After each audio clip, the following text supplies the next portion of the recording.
Episode 17 of the Photon Podcast.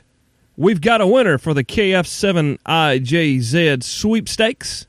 We're going to continue the conversation about go boxes, emergency communications gear, and more, all coming up.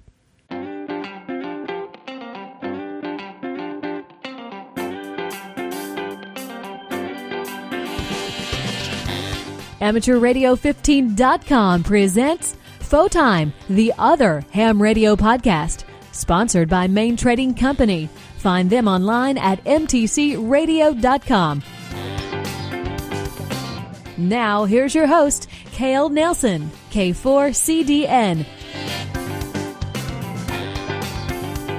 So welcome into episode 17, the Photime Podcast. I am Cale, Kilo for Charlie, Delta November. Real quickly, what is the Photime Podcast? It is a podcast aimed at the new ham or someone who's interested in amateur radio and hasn't made their final decision yet. What does Photime mean? It is a inside joke for a internet forum I participate on. I don't, well, let me just say it this way. When Photime was initially thought of, or it came to my mind to do a podcast regarding amateur radio, never knew that it would be as accepted as widely as it has become. And that's why it has such a really bad name for a show that talks about amateur radio. So sorry. Why is it the Other Ham Radio podcast? Well, it's because it's the Other Ham Radio podcast because there's a lot of them, and this is just the other one. So that's where that comes from. Hey, and thanks for listening, by the way. If this is your first time here, your 17th time here, we appreciate you being with us and listening. Of course, you can find us online at amateurradio15.com. That's amateurradio15.com. If that's too much to type, I've had a alternate URL address from day one, and I just have always forgotten to tell you. It's photime.com. ITSFOTIME.com. It's photime.com, if that'll save you some typing on your Android devices. Speaking of Android devices, we have a survey up right now, and I want to invite and encourage and plead with you to go to the website there at itsphotime.com and click on the survey link and fill out the survey, okay? I have been encouraged to create a survey for my listeners, and I've had some pretty good feedback so far. So for all of you who have come through and participated in the survey so far, thanks.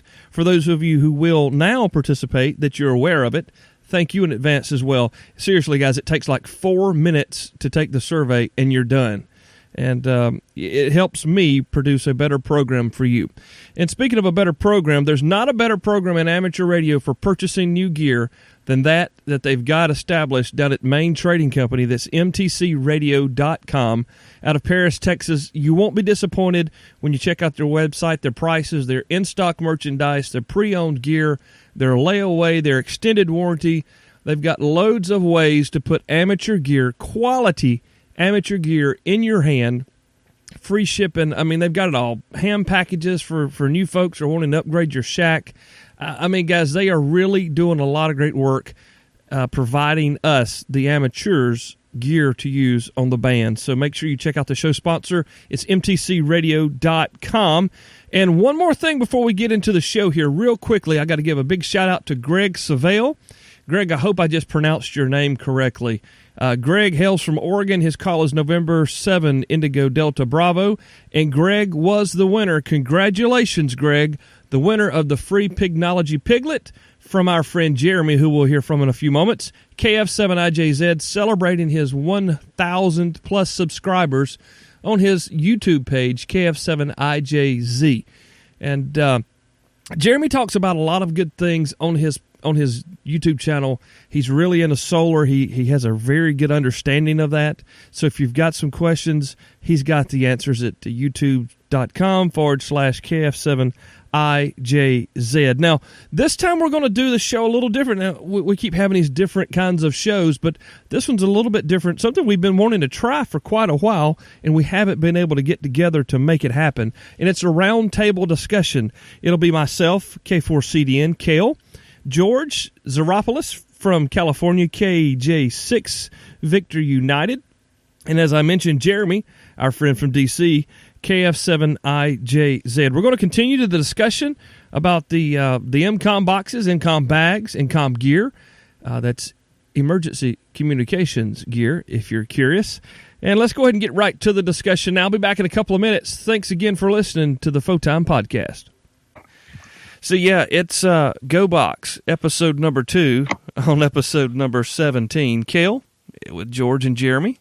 And, guys, the last time we talked about this subject, George and I were talking about the Handy Talk Ego Box, the foundational kind of thinking through the process of having a box to take with you for any sort of emergency or just tagging along with your walkie-talkie.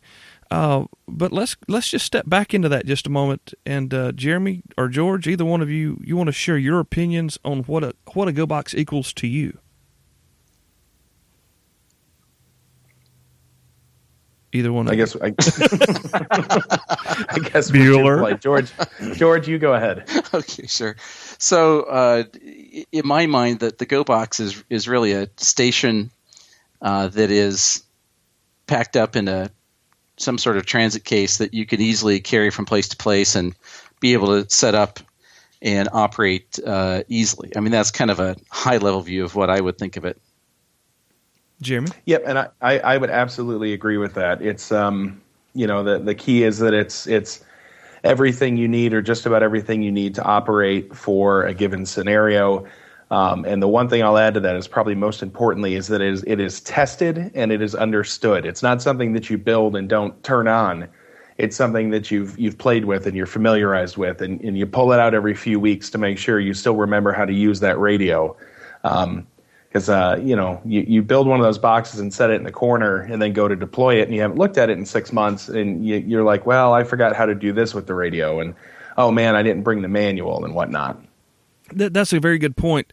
And we've talked about my big box before.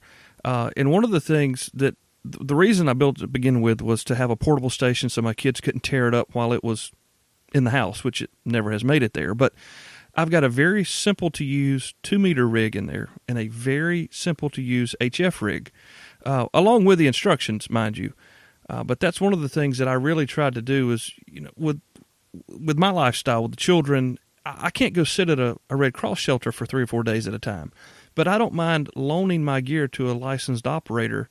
And if it's just stupid, simple stuff, I mean, surely they can figure that out and be able to utilize it while they're there. Trying to make it as easy as I can for someone else if they needed to use it. Yeah, I'll throw in one other comment, by the way. I think that's a good idea, not just for someone else. I think it's a great idea for yourself. Thanks, for George. Me, don't take it personally.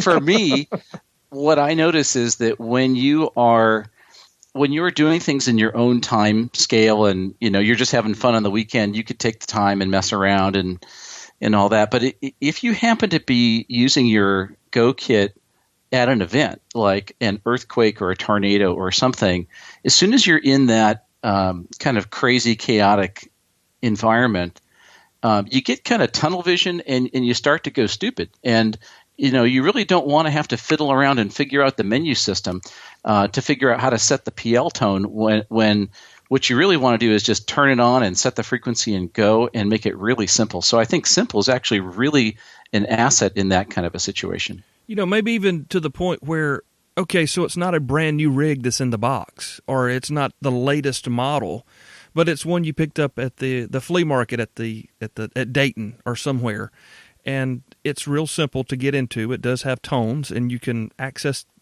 it's got buttons and knobs instead of menus.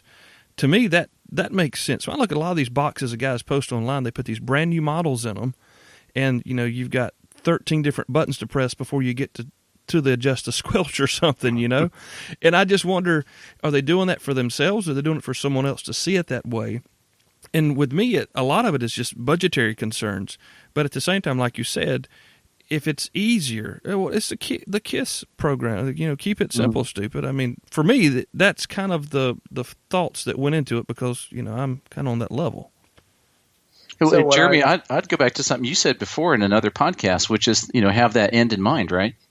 Exactly, and actually to that point, it's interesting because the definition of keep it simple is really it's pretty variable because it depends. Are you giving your equipment out to some other ham in your club that maybe the only experience they have is that they've passed the test and they may own like a Baofeng or an Ushon or even like the venerable Yaesu FT60?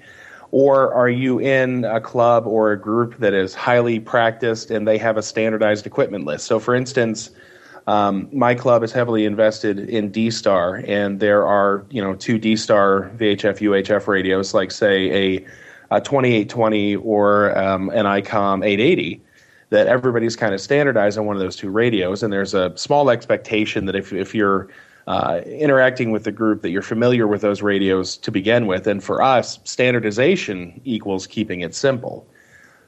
Good point. Very good point. And yeah, that means you have the matching equipment and everybody knows that you're cool because you already match. Exactly. And where we have equipment either in our trailer or at the hospital, all these things kind of match. We've standardized on the venerable Kenwood 71 or the 710 for a non-D-Star, just FM, dual band mobile radio. But it's, there's a little bit of that standardization, and then there's a lot of practice that goes along with that to ensure people can use it. Now, on the other hand, all of our frequency lists are already pre-programmed. If our philosophy for that club and that environment and the types of things that they do, which is everything from community service like race support to possibly showing up and doing Red Cross shelter coordination or hospital coordination, whatnot. But the idea is that if you show up and you're having to play with the VFO on the radio, then we weren't prepared for it. You're not working on a standard communications plan. And granted, every group is different. Maybe they don't have a need to be that sophisticated or don't have the resources to be that sophisticated. But again, from us, you should never be doing anything than changing the memory channels on the radio. George, you had something to toss in. No, I was just thinking that that these are really valuable points when you are preparing for an emergency communications situation. And I think those really become kind of key things to center your strategy around. And in thinking about the way we do a lot of our portable operations in our club, we use our repeater system infrastructure as a resource for other groups to use. So most of us who are kind of really sort of in the core of our club aren't actually the EMCOMM operators so much as the infrastructure guy. We're the IT department, if you will.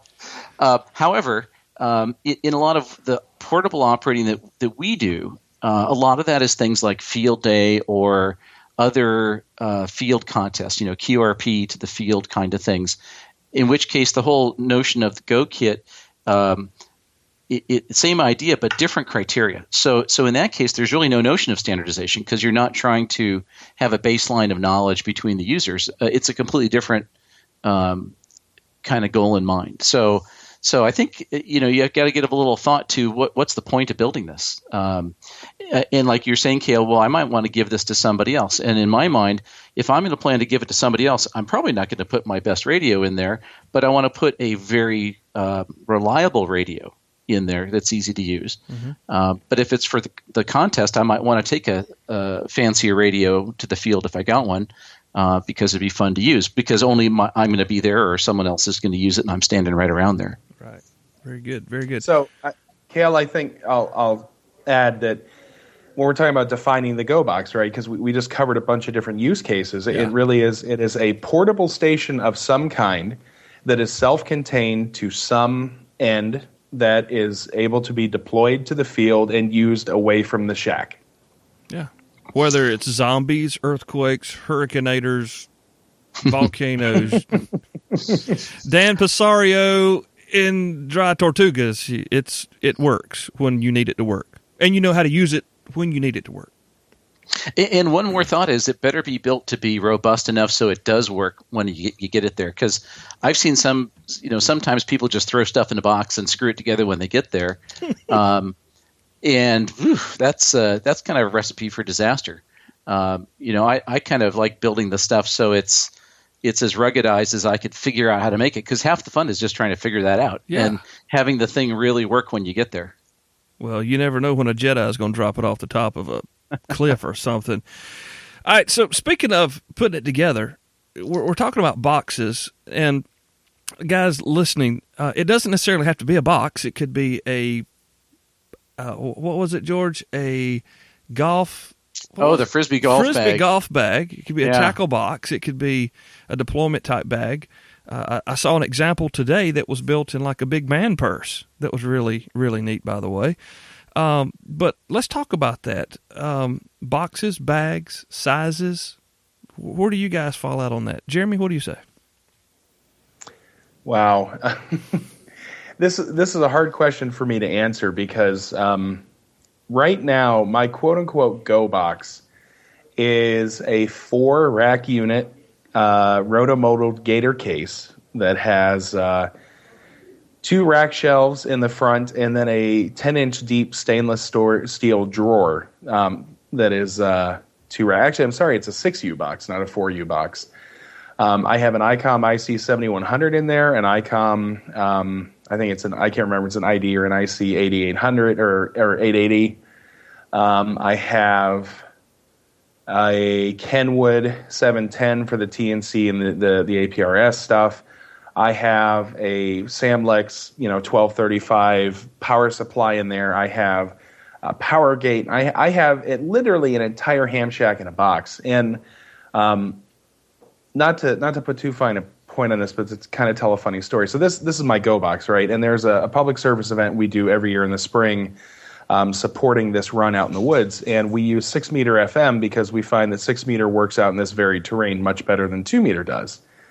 And I'm supposed to take my Go box because that's the rig that I have. And I wind up ultimately every year just taking my Yaesu FT817 because it fits in my man purse and it runs off AA's and it's plenty for the course.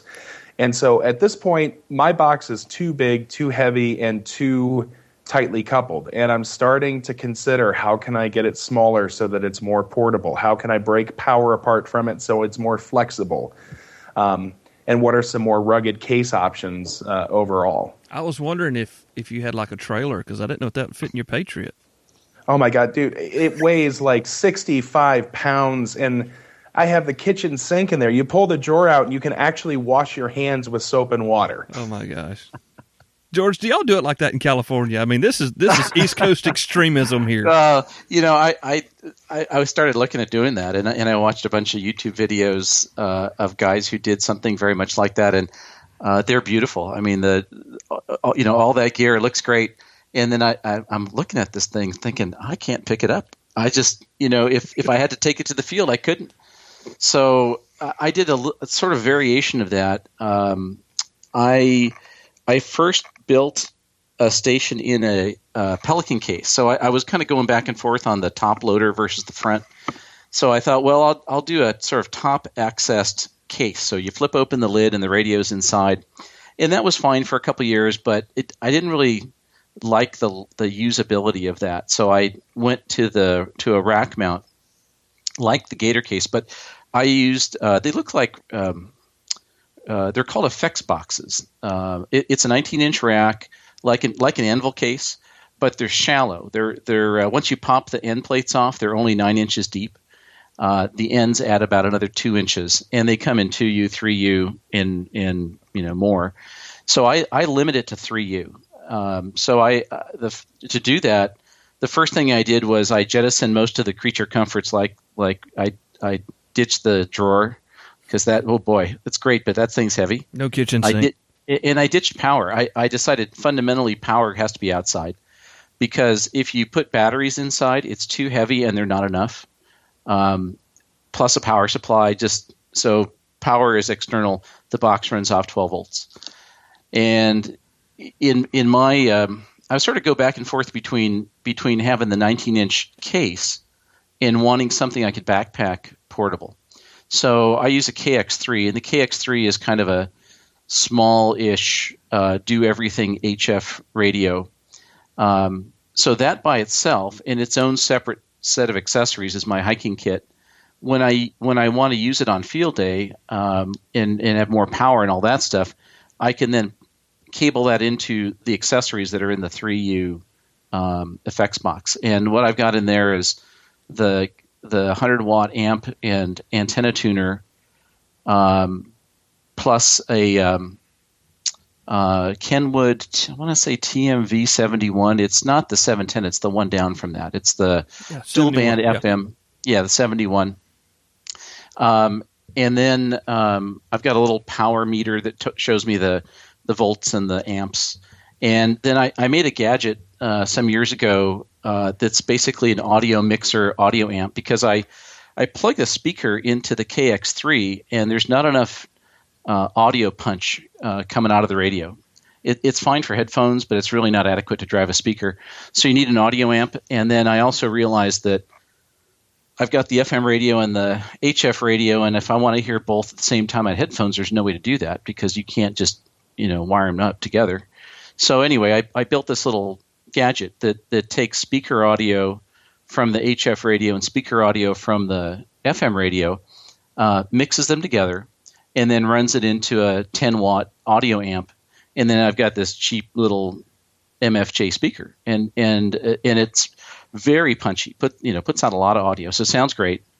And that works really well. So then I have separately my power, and I was using SLAs for power until I heard your podcast, Jeremy and Cale. So I'm at the gym listening to the podcast like you do, and so Jeremy's rattling off, well, I got this lithium polymer battery and blah blah blah, and I just wrote down everything that you had in that list, and I looked them all up and I said, yep, that's the thing for me. So I basically cloned what you built. So thanks for that tip. There you go. That's what we're here for, right, Jeremy? Absolutely. But in all fairness, hasn't it been life-changing? Oh, God, yeah. Because just like I can't carry that box full of radios, I can't carry the Sears plutonium deep cycle battery. I mean, it's just too heavy. There's a reason they're called diehards. No kidding, man. Oh, God. So, yeah, those lithium polymer, they're great. Fantastic. And that's going back to episode number 2. We've covered quite a bit of ground since then. But, yeah, that was some good stuff, and they're on Kale's bucket list if the diehards don't get him first. Happy New Year from Main Trading Company. Have you checked out the website lately? Do it today, mtcradio.com. Yes, we love ham radio, but we love electronics in general, and we've got lots of it on the website. Also, don't forget to check the used gear page. Lots of things coming and going every day. Main Trading Company, where we sell Kenwood, EMCOMM, and Alinco ham radios. We love the hobby and we love Photime. Visit our website today, mtcradio.com. You both have gone through a lot of considerations there, and the sizing and whatnot. Guys, when they're talking about use, that means unit. So a unit is about, an inch and a half, 2 inches tall, maybe, something like that? I think it's 1 3/4 inches. Okay, I'm looking at one right now. I don't have my tape in front of me, but so 3 is like maybe 5 or less than 6 inches. We'll put some pictures up on the website in the show notes at amateurradio15.com to kind of give you an idea about what we're talking about there, and so your head's not exploding and smoke coming out of your ears. But there's a lot of considerations. Go ahead, Jeremy. Well, what I was going to say about this, it sounds like George and I both have a lot of experience dealing with rack cases, and what I'll say is that when you first buy this thing and you get that empty rack case, and it's funny because I've been looking at these effects cases that he's talking about. There's a company called SKB, Sierra Kilo Bravo, that manufactures these. They're 10 inches deep, and they come in, like he said, 2 to 4U, 2, 3, and 4.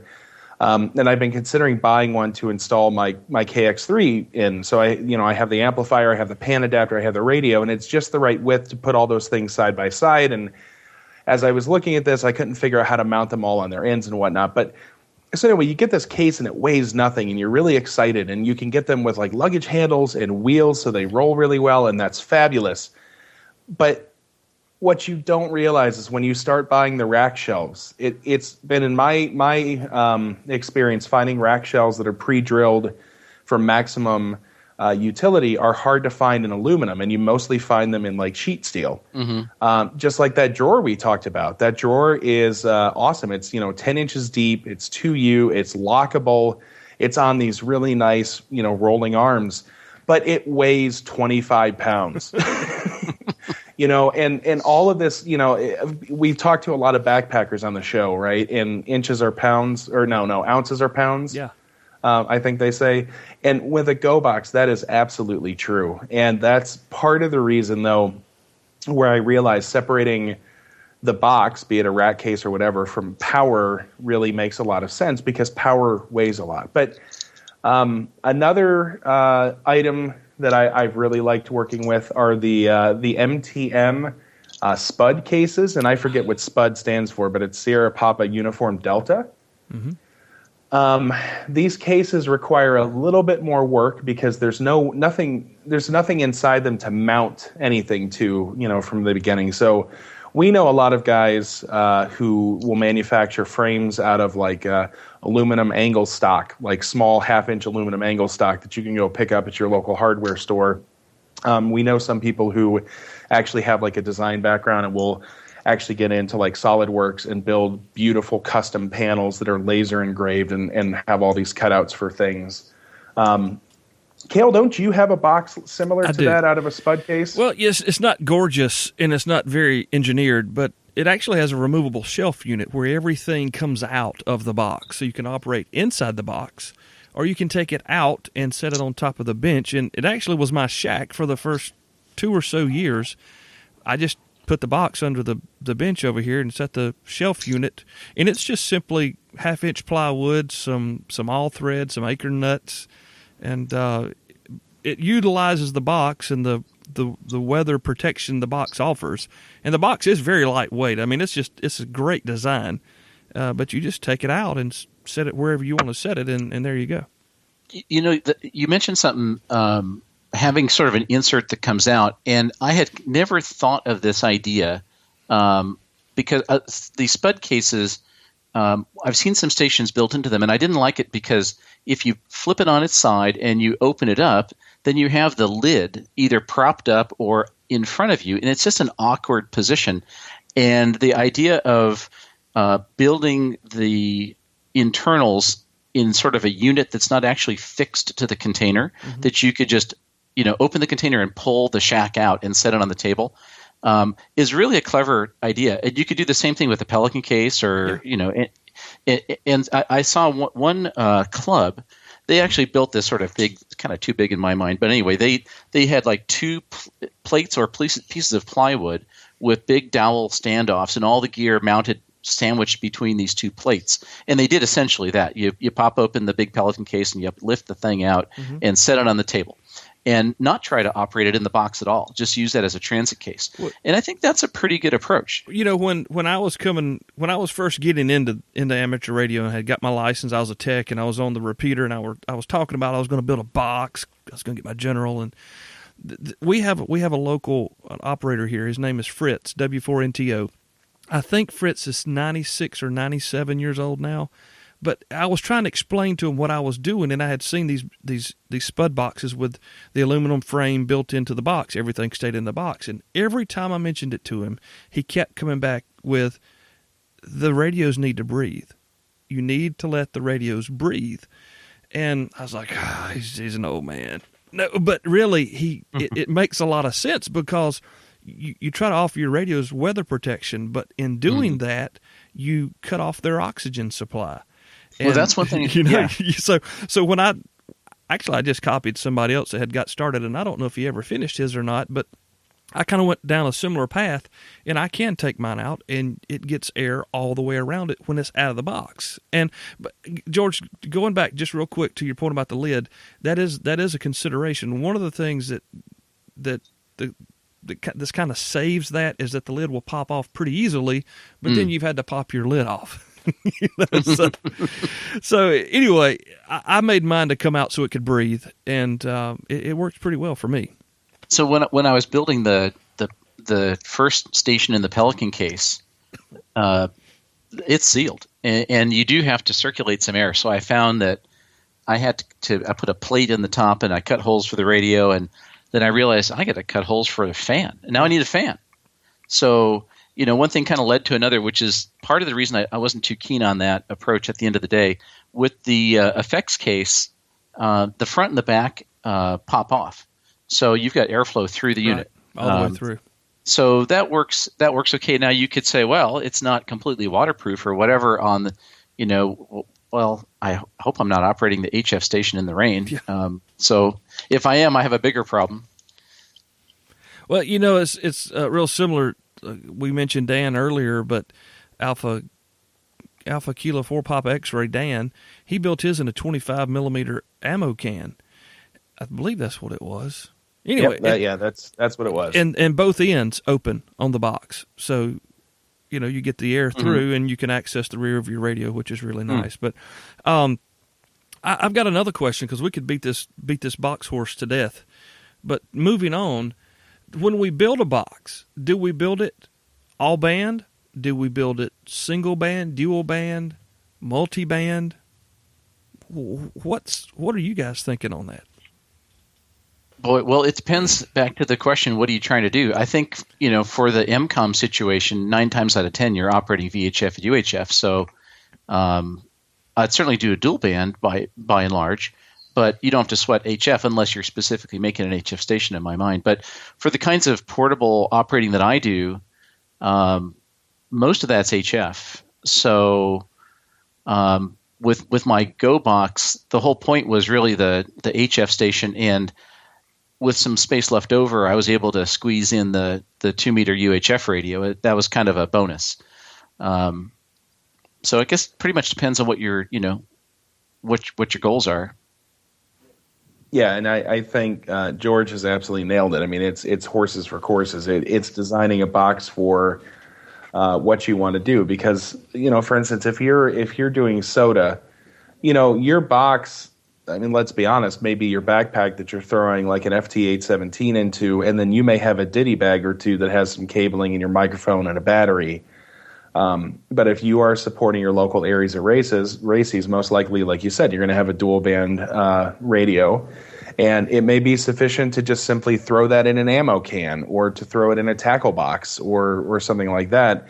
And you don't necessarily have to build out this entire system. Like the box I have built for quote unquote supporting my club activities, it's built to be all mode, all band, DC to daylight, because of my role in the club and my experience. Like, I would be a person who could very well be potentially sent to a place where an HF link would need to be established between, say, Alexandria, Virginia, and Richmond, Virginia, which is one of the common scenarios that gets talked about. Whereas there are other guys who they really have no more than their HT, because they're working in the hospital where the repeater is, and that's going to keep them just fine.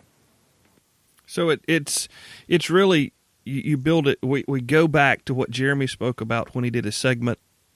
I think it was episode 11, but where we talk about what we're building it for. Because I mean, a lot of guys get in amateur radio and they get the EMCOMM bug, and they're thinking, severe weather, power outages, into the world as we know it, et cetera, et cetera. But we don't all have to do it for that. And you're talking about SOTA and IOTA and just general hiking. I mean, it doesn't have to be fill the back of the Jeep Patriot with a humongous case here. I mean, I've got the AK-47 box, which is a pretty cool little deal, and it's just a single band, completely self-contained box with power, battery, antennas, everything's in one Plano 1612 ammo can ready to go. But it won't talk on HF, so we're building out to what we're trying to accomplish. And I think that sometimes people, they kind of get blinded. They go online, they start looking in boxes, they start reading threads where people are posting pictures. Oh, well, I've got to have that, and I've got to have this. And they're not really thinking through what they're going to do it for to begin with. That's just Kel's opinion. No, You're exactly right. Well, feature creep is really, you look at some of these boxes. There's a fella who built one that was like an 8U or 10U, and he had the professional audio panels with the lights that pop out, and Like, holy cow. I mean, it's beautiful. I mean, it's the sort of thing that if you had a staff of people that would haul your gear for you, you would have one of those. But, from a practical point of view, it's a lot of stuff to lug around. And, so you got to really consider. I mean, if I knew I was going from point A to point B and I could roll the stuff on wheels and I wasn't going to be hauling it over grass and gravel to get to the picnic table or the trailhead or whatever, then yeah, that'd be great. But wow, it's a lot of stuff. To that point, what's hilarious, and this kind of goes back to the box discussion, the Jeep Patriot that you keep referring to, that I lovingly refer to as Jeep Junior, it's just about 6 years old, has like 170,000 miles on it, and it's not going to be with us forever. And I've started looking at what would I replace it with, and my desire to have communications capability wherever I go, and solar power and generators and a mattress, and to be able to go camping, leads me to fear, or maybe leads my wife to fear, that I'm going to build my next Go Box out of a Ford Transit Connect van. With no room for anything but the gear. There will be a mattress and then an operating desk, and then one of my neighbors on their camper has a 40-foot pneumatic mast that's hung off the back of it. I would mount solar panels so that you could set them up as awnings. I would carry around my little Honda generator, and I would be good. This guy's got way too much time. You spent too much time in the car recently, bro. It does not cost anything to dream. Yeah, well, it wasn't too long ago that I posted the picture of the Red Cross Suburban, and I thought my folks were going to get me that for Christmas. What kind of the way my dad commented about it, but. So let me tell a funny little story, if I could, about the ultimate in emergency communications vehicles. I think there was some county in like rural Maryland that had a fire truck that had a 150-foot ladder on it, and it was being auctioned. And I tried to get my club to buy it because it had, like 4 or 6 15-kilowatt diesel generators in the back. It has a 150-foot ladder that you could climb up and mount an antenna on, and it sold for like $10,000. And I thought that you could lift some of the equipment bays and install smokers in there. It has onboard water storage. It would be the ultimate field day accessory. Field day, baby. Yeah. And what happened? Oh, everybody thought I was crazy. Everybody thought I was absolutely crazy because the argument was, where would we park it? And the ironic thing about that, our trailer now is parked at one of the local fire stations. And I was like, you can just put the fire truck at the fire station. Come on. Yeah, there you go. I've had similar thoughts looking at these news mini cam vans that have the pneumatic telescoping poles that come up off those things. I thought, boy, that'd be great to get one of those. They got racks on the roof for antennas. That'd be awesome. Oh, yeah. Absolutely. And you could haul your boxes. Speaking of boxes, let's get back to our boxes because, I mean, hey, I've got a 1949 American LaFrance convertible fire truck in the yard. That's a whole nother story. That's another podcast. We're going to need pictures, Cale. I've got some. Yeah, just look for the fire truck is what I tell folks when they're coming to the country. All right, so we talk about the boxes. We've talked about UHF, VHF, HF, DC to daylight, etc. What are we going to put in our boxes when we decide what we're going to build one for? Either one of you, go ahead. Well, I've hinted at this a little bit.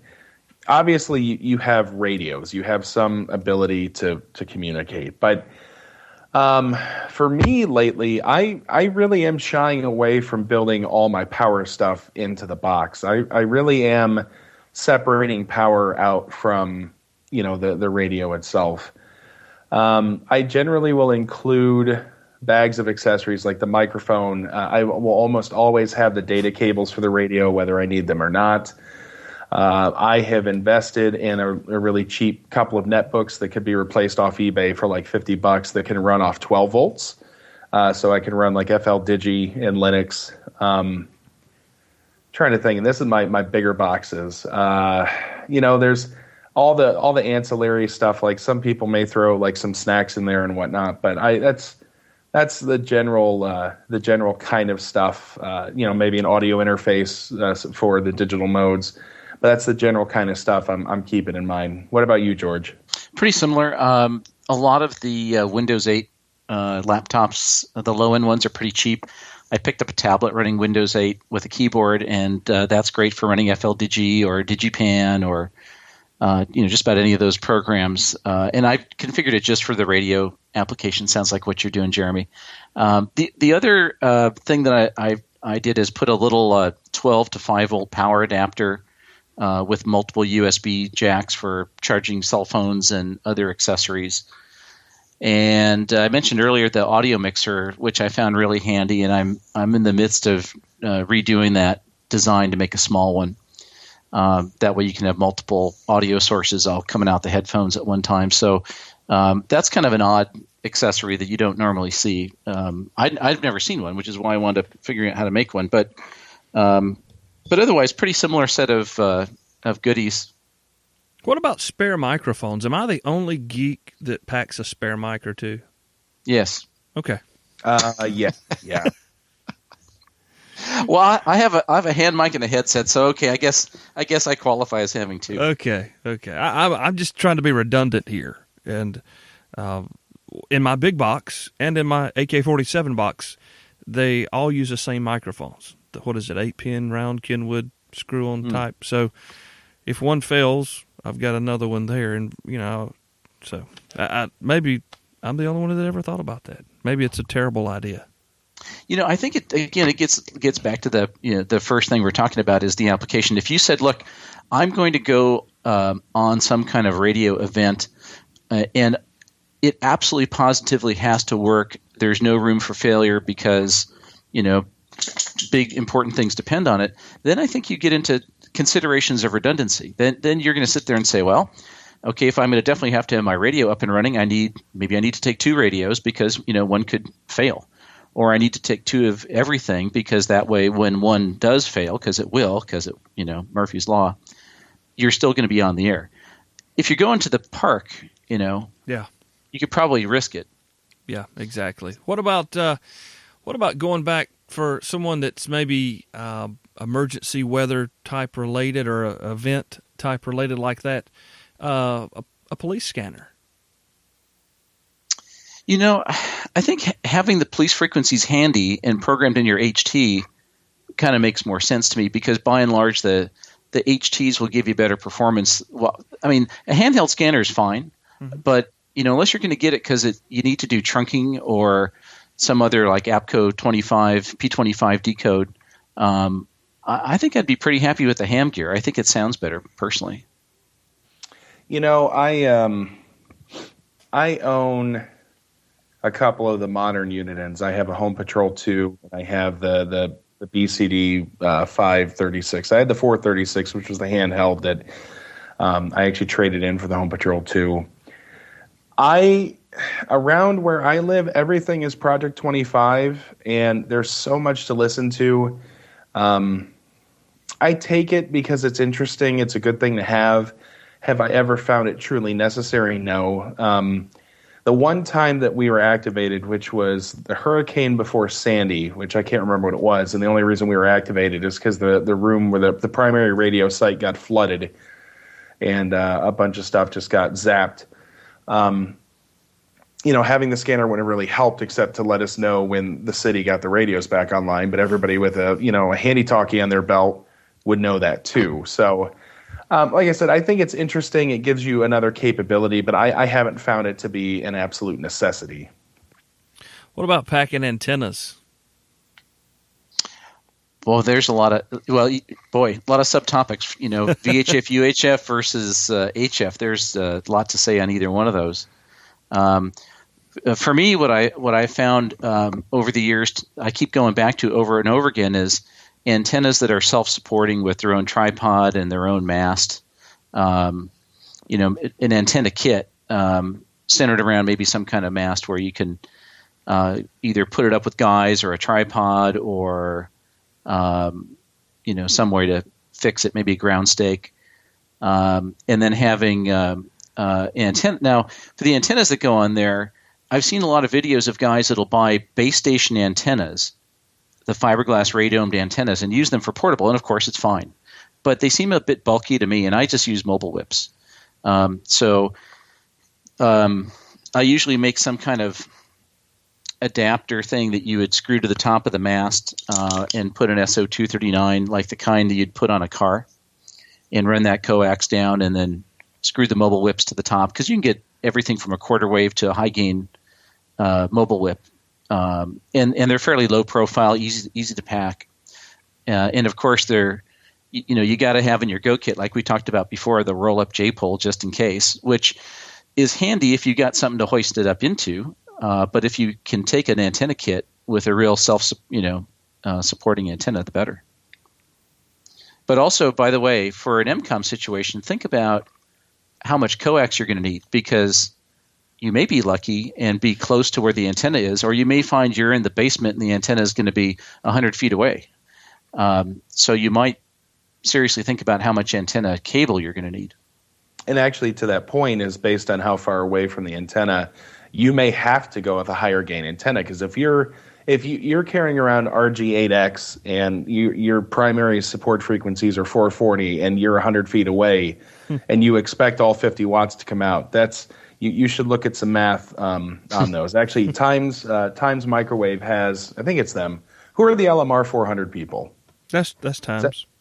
Yeah, Times has a really awesome a loss calculator on their website that you go and you select the cable, and they have all kinds of of coax, and you select the cable and what's your center frequency and what's the run, and it will tell you the loss in dB per foot or per 100 feet, and it's quite handy.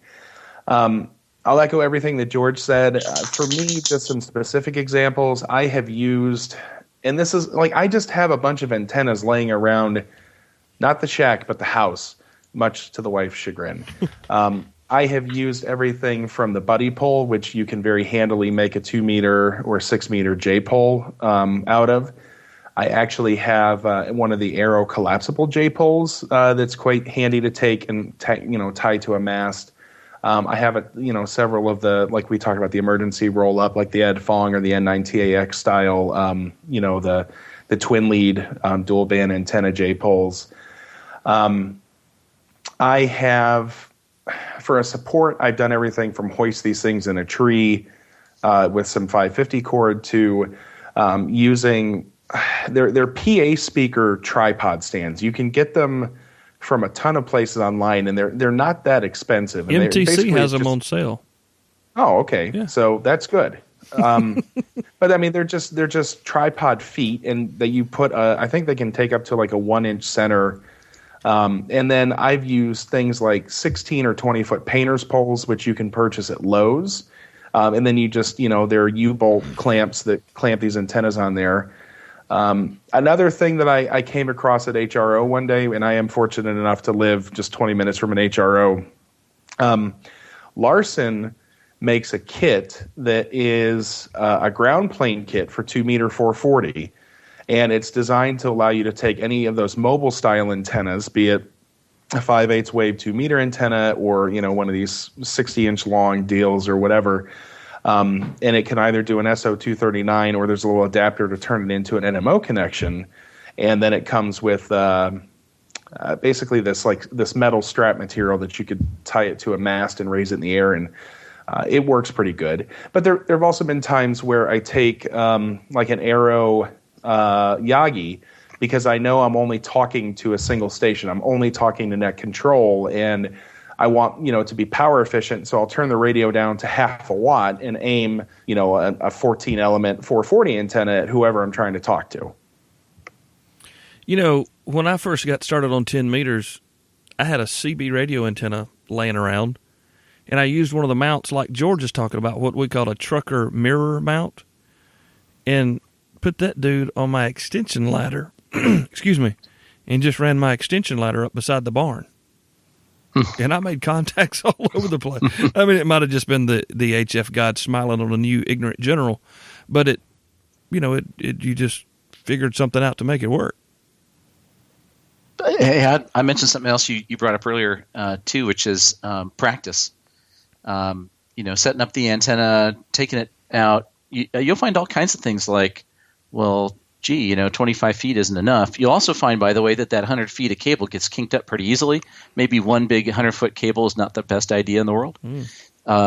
So really, taking it out, practicing, messing around with it is a really good idea. And there's, go ahead, Jeremy. I'm going to say, actually, George, one of the things that when you were talking about your Go bag, in listening to that, like understanding all of the tools that you tend to take with you that aren't radio related, like wrenches and wire strippers and like, a multimeter, like all of the stuff. As much time as I spent building boxes, like that's one of the things that I had never really given a lot of thought to, is having the ancillaries, because there is really nothing worse than you thinking you have your antenna squared away. You get there and you come to find out when you were coiling the wire up, you pulled it just a little bit too tight. Now it's broken. Now you have to tear it apart and figure out how to splice something. I mean, having those tools available, can also be very important when working with all these different makeshift antennas.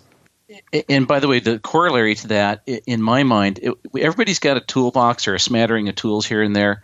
Don't rely on that. Have a separate container where you put your radio tools, and they're always there. So when it's time to go, you just grab that one bag. You don't have to go finding all these crazy different tools and bits and pieces that you hope you have, but you may not have together. The other thing, by the way, is when you put your system together, sit down for a minute and look at that and think, if something was going to break, like you were just suggesting, Jeremy, what's the weakest thing in my system? Is it the connector could get pulled off the cable? Is it that the cable could get sheared? Those are probably, pretty good chance. It could be that the fuse is going to blow. It could be that the tripod might fall over. So you start to think, well, how do I harden this stuff so that I can protect myself against the most likely failure points, and sort of double up on whatever you need on those things. So bring extra connectors, if you have a coax connector you have to replace, how are you going to do that without a soldering iron? So are you going to bring crimp connectors? You better have a crimping tool. Or if you're going to bring solder on connectors, you're not going to have a 110 volt outlet handy. Maybe you need a butane soldering iron, or one of those little soldering irons that work on AA batteries, which may not last long, but in a pinch, So you kind of want to think through what's going to poop out on you, because it will. I mean, there's no doubt about it that something's going to break. Oh, absolutely. I'm a living testament to that. Every time I touch something, it feels like. But yeah, that's a very good point, and that's really. George, we touched on it last episode, but I mean, we could probably spend an hour just talking about that, going through, our mental toolbox. Just like you're saying, the butane soldering iron, or the one, I think Harbor Freight's got one that you put like a cigarette lighter in that works like that, and or screw the little tank on it or something. There's so many things. The hobby itself is deep as the oceans. And this particular topic, the EMCOMM box, the emergency, the Go box, whatever we want to call it, it's really left up to the individual and where their imagination wants to take them. And I think that's part of the fun, frankly, is figuring this stuff out. Because when you look at your gear and you think, well, what's going to fail? Why are you doing that? I mean, you're doing that because in some cases, it could be a life or death situation, and you want to make sure that your stuff's working. But it could also be, do you really want to go to the park and set all your stuff up and forget the coax cable? Well, if I had put that in my antenna bag, had I had an antenna bag to put it in, it would have all been there. So for me, it's kind of some of the planning is as much fun to have your stuff together. There's nothing more frustrating than getting out there and going, well, I've got everything but this critical thing that hooks it up. And get really frustrated because I've done that. Yeah, one of the bags that comes to mind for me, because I don't have an antenna bag. I have the roll-up antennas just in the boxes. But, thinking out through, like Jeremy was talking about, the tripods that you can purchase pretty inexpensively now, you can buy a baseball bat bag. And you can find them at places like Marshall's and Ross, TJ Maxx, places like that have sell overruns or whatnot. Even Goodwill or something probably would have them. But you can utilize a bag like that. And I'm not going to say it's hardened because it's not, but they're built tough because they're generally thrown in the back of mom's car between practices. And they really fit a tripod system like that pretty well. Just a little something to toss in there. It's not a Frisbee golf bag. It's a, and I found one of those in South Carolina, by the way. I was so impressed with that. I didn't realize that you actually had them out there. I didn't know it either. Jeremy, do you guys play Frisbee golf in D.C.? You know, I can't speak to D.C. proper, but I can tell you that in my earlier adventures, I may have allegedly tossed a Frisbee or two in my day. Believe it or not, Kentucky has quite a few Frisbee golf courses in and around small liberal arts campuses, and I may have been friends at one point with somebody who claimed to be a professional Frisbee golfer. I'm impressed. I didn't even know it existed. I don't get out very often. I have a fire truck in my yard. Well, you have to come to California because here in Northern California, in Santa Cruz by the ocean, there is a 27-hole, 3 9-hole Frisbee golf course. I didn't realize that. I've been to California once. I spent 60 hours there in the Beverly Hills area. It was wonderful. The best weather I've ever experienced in my life. And I felt like I spent more time on the plane than I did on the ground back and forth, but that's another story again. All right, so let's pause here. Let's stop here with this discussion. And I know that we haven't even really gotten to where we wanted to go, but I think we've covered a lot of things to get the listeners to really begin thinking through this, maybe a little differently, maybe a little deeper. Maybe they think we're just a bunch of idiots talking to ourselves, and that's okay too. But the fact of the matter is, guys, we want to encourage you, if you're thinking about doing this, or even if you didn't know this part of the hobby existed, we'll link you to some things that kind of give you an idea of what we're talking about, and let you see if this is something that you're interested in and having really what it comes back down to, guys, and I hate to use the word mobile because when we think mobile, we think in our cars, but what this does, what we've been talking about is building a mobile portable station to be used somewhere away from your shack. Is that fair? Mm-hmm. Yeah. Yeah, that's you've nailed it. Call my wife. Tell her how smart I am. All right, we'll be back with George and Jeremy here pretty soon. But guys, thank you for listening. We're going to get out of here, but next time we'll keep the conversation going on Photime.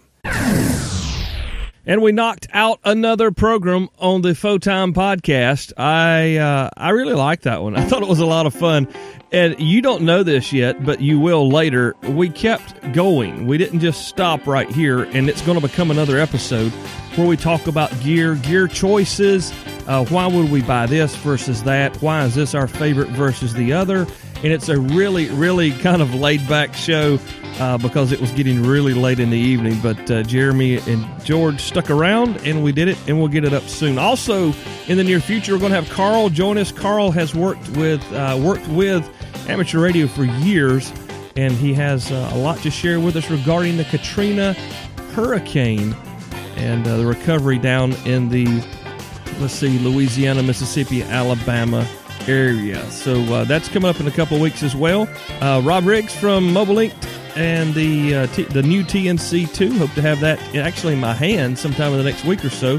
And we're going to have Rob coming up as well. So there's just some teasers for what's coming on the Photime podcast. Remember, amateurradio15.com or it's photime.com.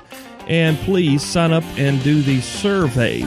Again, we thank you for listening. We thank you for shopping with mtcradio.com. They are the show sponsors. Go tell them thanks for sponsoring and keeping Photime on the air. Lots of buttons, lots of links, lots of things to check out on the website, amateurradio15.com. Until next time, guys, God bless you. Thank you so much for listening, and we'll catch you then, 73. Thanks for downloading, listening, and subscribing to AmateurRadio15.com presents Photime, the other ham radio podcast. You can find our past episodes, web links, and more at AmateurRadio15.com. That's AmateurRadio15.com. Follow us on Twitter at Photime Podcast. And remember to visit our show sponsor, Main Trading Company, at mtcradio.com. Till next time, 73s.